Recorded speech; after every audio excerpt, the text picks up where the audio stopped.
اعوذ باللہ من الشیطان الرجیم بسم اللہ الرحمن الرحیم ان ربک یبسط الرزق لمن یشاء ویقدر انہ کان بعبادہ خبیرا بصیرا وَلَا تَقْتُلُوا أَوْلَادَكُمْ خَشْيَةَ إِمْلَاقٍ نَحْنُ نَرْزُقُهُمْ وَإِيَّاكُمْ إِنَّ قَتْلَهُمْ كَانَ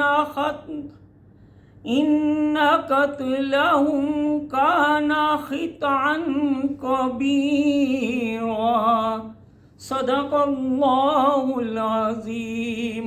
نہایت ہی قابل احترام سامعین محترم، آج میں نے آپ کے سامنے سورہ بنی اسرائیل کی آیت نمبر 29 اور 30 تلاوت کی، جس کا مفہوم اس طرح ہے۔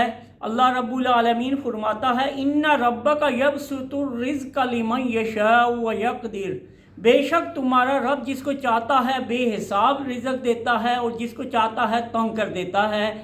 انہو کان بعبادہ خبیرا بصیرا، بے شک وہ اپنے بندے کے بارے میں خبر بھی رکھتا ہے اور دیکھتا بھی ہے۔ پھر آگے فرماتا اللہ رب العالمین وَلَا تَقْتُلُوا أَوْلَادَكُمْ خَشْيَةَ إِمْلَاقٍ، اور اپنی اولادوں کو رزق کے ڈر سے قتل نہ کرو۔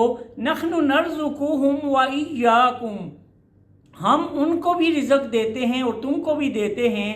ان قتلہم کان خطئا کبیرا، بے شک ان کا قتل کرنا بہت بڑی خطا ہے۔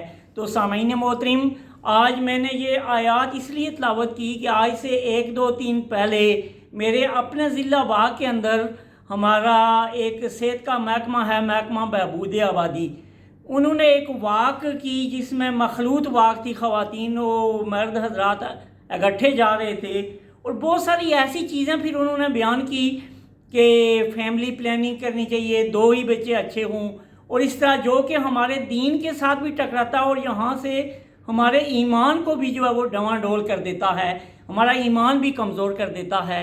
تو جب انہوں نے یہ پروگرام کیا تو میرے ذہن میں فوراً ایک اس طرح کا وہ ایک واقعہ یاد آیا کہ میں نے پچھلے مہینے ایک ریسرچ کی تھی، کیونکہ ہمارے ملک کے اندر اس وقت معیشت کا بہت بڑا بحران ہے۔ پاکستان معاشی حالات سے اس کی معاشی حالات کافی تنگ ہیں۔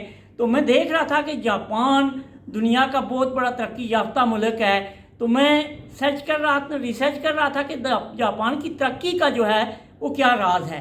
لیکن وہاں میری ریسرچ کرتے ہوئے میں نے ایک چیز دیکھی کہ جاپان کے اندر ترقی تو ہوتی ہے، کوئی بھی چیز ہو اس کے مثبت پہلو بھی ہوتے ہیں اور منفی پہلو بھی ہوتے ہیں۔ ترقی تو ہو رہی ہے، لیکن دوسری طرف میں نے انہی کے ایک بہت بڑے ماہر معاشیات اور ایک بڑا ذہن رکھنے والے آدمی کی میں نے ان کی ریسرچ دیکھی، تو اس کا نام مجھے ابھی بھولا ہوا ہے۔ اس نے یہ لکھا کہ اس وقت جاپان کے اندر 70% بوڑھے افراد ہیں جو کہ بزرگ افراد ہیں، اور 30% نوجوان افراد ہیں۔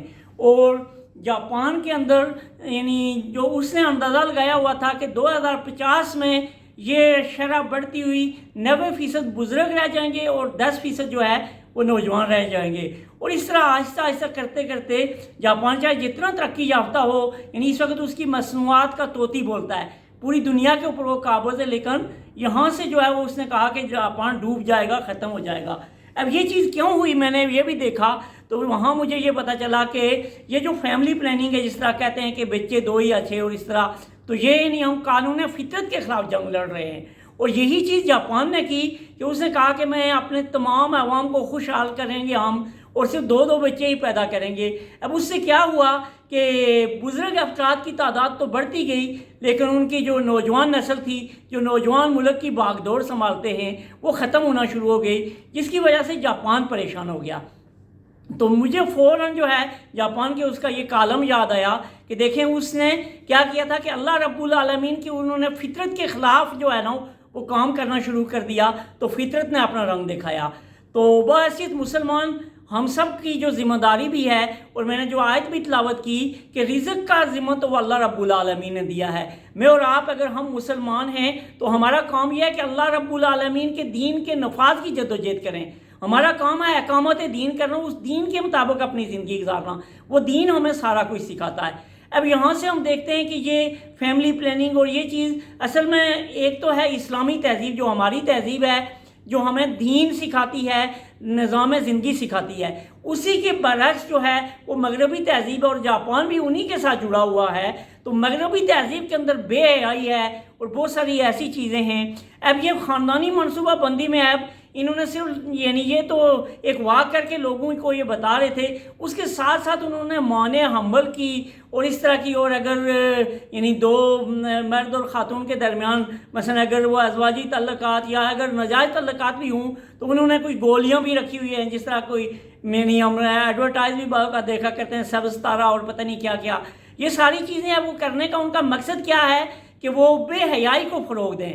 مثلا آپ دیکھیں کہ اگر کہا جاتا ہے کہ جہاں ایک غیر محرم مرد اور ایک عورت ہو تو تیسرا شیطان وہاں جاتا ہے۔ اب وہ شیطان بھی آئے گا۔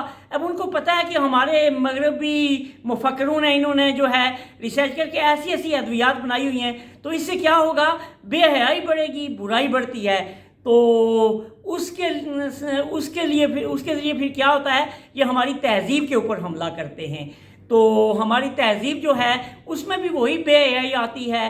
وہیں سے پھر جو ہے یہ مختلف جو ہے ویلنٹائن ڈیز اور یہ ساری چیزیں، یہ بھی جو ہے مغربی تہذیب ہماری تہذیب کے اوپر حملہ کرتی ہے۔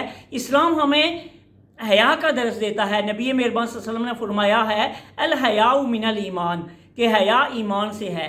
اب اس کے ساتھ ساتھ پھر ہم دیکھتے ہیں کہ ہماری تہذیب جو ہے اس کی کیا خصوصیات ہونی چاہیے۔ تو جس طرح کہ میں نے آپ کے سامنے سورہ بنی اسرائیل کی آیت بھی تلاوت کی، تو اللہ رب العالمین جیسے فرماتا ہے ان ربک یبسط الرزق لمن یشاء ویقدر، ان ربک، بے شک تیرا رب، یبسط الرزق، رزق جو ہے وہ دیتا ہے، کھلا دیتا ہے، لمن یشاء تنگ کر دیتا ہے، لمن یشاء جس کے لیے چاہتا ہے، ویقدر کسی کے لیے بڑھا دیتا ہے، کسی کو کم دیتا ہے، کسی کو زیادہ دیتا ہے۔ لیکن یہاں بھی کیا ہے؟ یہاں سے اللہ نے ہمیں معاشی نظام سکھایا ہے کہ جس کے پاس کم ہوگا تو دوسری طرف سے زکوٰۃ ہم اپنی جو ہے اس کا 40% جب ہم اس کی 2.5% اپنی آمدنی میں سے وہ غریبوں میں دیتے ہیں، تو اس سے پھر کیا ہوگا کہ ہماری دولت جو ہے اس کی تقسیم منصفانہ ہو جاتی ہے اور یہ ساری چیزیں۔ لیکن اس کی برعکس اگر ہم اللہ رب العالمین کے اس فطرت کے خلاف کام کریں گے بحیثیت مسلمان ہوتے ہوئے، اور ہم یہ کہتے ہیں کہ ہمارے بہت سارے، میں کامنٹس بھی پڑھ رہا تھا کہ ہمارے بہت دوست کہہ رہے ہیں کہ افغانستان اور پاکستان یہاں کوئی منصوبہ بندی نہیں ہے، منصوبہ بندی کرنے والا کارساز اوپر بیٹھا ہوا ہے۔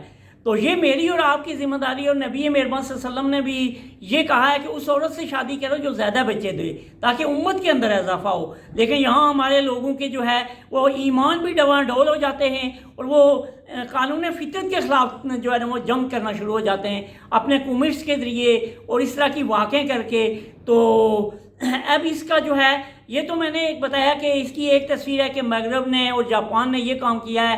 تو کیا ہوا کہ مغربی ممالک میں بھی جنہوں نے خاندانی منصوبہ بندی کے اوپر کام کیا تھا، وہاں نوجوانوں کی تعداد کم ہونا شروع ہو گئی ہے اور بوڑھوں کی زیادہ ہونا شروع ہو گئی ہے۔ اور ایک بات جو اس کی میں نے جاپان کی وہ پڑھی تھی، اس میں یہ تھا کہ وہ ہر سال 50,000 بوڑھوں کی لسٹ بناتے ہیں جن کو پیغام بھی بھیجتے ہیں کہ آپ لوگ خودکشی کریں تاکہ ہماری جو ہے وہ آبادی کا جو تناسب ہے وہ کچھ تھوڑا برابر ہو۔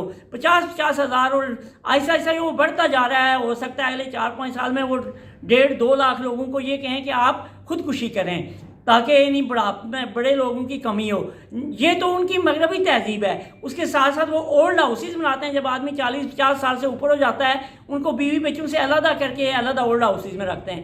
جبکہ ہماری تہذیب کیا ہے کہ جب 50-60 سال سے اوپر بزرگ ہو جاتا ہے تو ہمارے گھر کی وہ رونق ہوتا ہے۔ ابھی ہمارے دلوں سے پوچھیں، جب ہمارے بزرگ ہمارے گھروں میں نہیں ہیں تو ہم کتنے پریشان ہیں۔ اور ہمارے والدین جو ہے اللہ ان کو غریق رحمت کرے، اور جس طرح جن لوگوں کے والدین ہیں وہ بہت خوش قسمت ہیں، اور ہماری تہذیب یہ ہے کہ وہ اپنے والدین کا خدمت کرتے ہیں اور جنت حاصل کرتے ہیں۔ تو یہ چیز ان کے اندر کنسیپٹ نہیں ہے. لیکن آہستہ آہستہ مغرب کیا ہے کہ دو چیزوں پہ ہمارے اوپر اٹیک کرتا ہے. نمبر ایک تو ہمارے تعلیم کے نظام سے مختلف آیات نکال رہا ہے اور وہاں اس طرح کی چیزیں ڈال رہا ہے. اور دوسرا جو ہے وہ صحت کے اندر آپ دیکھیں دنیا کے اندر جتنی بھی یعنی ممالک ہیں سب میں تعلیم اور صحت کے حوالے سے یہ یعنی ہماری جو اقوام متحدہ اور یہ سارے مغرب کے ایجنٹ ہیں یہ سارے یعنی وہاں کتنی ایڈ دیتے ہیں مختلف یعنی کثیر قسم کی ایڈ دیتے ہیں. اس لیے یہ ایڈ دیتے ہیں کہ یہاں سے ہماری نظریاتی سرحدوں کی اور اس کے ساتھ ساتھ اس صحت کے ذریعے سے جو ہے وہ ہماری حیا اور ہماری معاشرتی سرحدوں کو نقصان پہنچایا جائے. تو یہ تو ان دو کا آپس میں کمپیریزن تھا. اب تیسری چیز کہ ہم اس فیملی پلاننگ کے خلاف کیوں ہیں. آپ کو پتہ ہے نبی مہربان صلی اللہ علیہ وسلم نے ملحمۃ العظمیٰ ایک تیسری عالمی جنگ کے حوالے سے بھی یعنی بہت ساری احادیث بھی ہیں اور آپ اس کا یعنی ابھی میرے پاس پورا وقت نہیں ہے لیکن ہوتا تو میں اس کے اوپر آپ کو یہ ایک پورا ایک لیکچر دیتا کہ جب ملحمۃ عظمیٰ ہوگی تو لاشوں کے ڈھیر ہوں گے اور وہاں دیکھیں کہ اگر ہماری امت مسلمہ کی تعداد زیادہ ہوگی تو پھر ہمارے لوگ کچھ بچیں گے. وہاں کوئی ماں اپنے بیٹے کو ڈھونڈے گی نہیں اس کو بیٹے ملیں گے. یعنی کہ اگر ایک ماں کے 50 بیٹے ہوں گے تو ان میں سے ہو سکتا ہے کہ 49 جو ہے وہ اس ملحمۃ العظمیٰ اس تیسری عالمی جنگ میں جو ہے وہ مار دیے جائیں. تو اس وقت بھی جو ہے مستقبل کی جو پلاننگ یا امت مسلمہ اگر کرے تو جب ملحمۃ عظمیٰ ہوگی تو اس وقت بھی ہمیں اگر ہماری تعداد بڑی ہوگی تو پھر ہماری افرادی قوت بھی بچے گی. کیونکہ آخر میں اللہ رب العالمین نے جس طرح فرمایا ہے وَكَلَمَةُ الَّذِينَ كَفَرُوا السُّفْلَىٰ وَكَلَمَةُ اللَّهِ هِيَ الْعُلْيَا کہ وہ لوگ کہ جنہوں نے کفر کیا ان کا کلمہ پست ہوگا اور اللہ کا کلمہ بلند ہوگا. اور اگر ہم یہ کام کریں گے کہ اپنی افرادی قوت کو کام کریں گے تو اس سے پھر ہم اپنے اللہ رب العالمین کے اس قوانین کے خلاف جنگ کرنے والے ہوں گے. اللہ رب العالمین سے دعا ہے کہ وہ ہمیں اپنے دین کو صحیح معاشی معاشرتی اور ہر لحاظ سے سمجھ کے اپنی زندگیوں میں ڈالنے کی توفیق عطا فرمائے. وآخر دعوانا ان الحمد للہ رب العالمین.